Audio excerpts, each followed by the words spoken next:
On December 12, 2015, after intense UN talks at COP21 in Paris, 195 nations agreed the world's first universal climate accord to limit global warming to well below 2 degrees Celsius and 1.5 degrees Celsius if possible. It's the culmination of 2 decades of diplomacy over how to divide responsibility and financing between rich and developing nations, between the worst polluters and countries most vulnerable to climate change.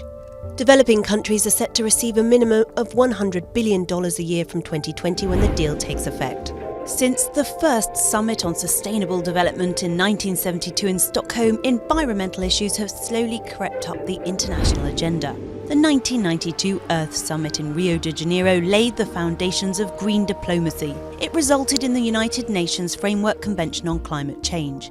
Every year since 1995, the Conference of Parties to the Convention, known as COP, brings together signatory states to try to combat climate change by reducing emissions. This annual summit also formed the basis for 1997's Kyoto Protocol. The treaty committed 37 industrialized countries to reduce greenhouse gas emissions to 5.2% against 1990 levels by 2012. But no restrictions were imposed on developing countries like China and India, despite both being significant polluters. In 2009, COP15 in Copenhagen failed to deliver a new global treaty. It ended instead with a non-binding agreement to take action to keep temperature increases below 2 degrees Celsius without explaining how this would happen.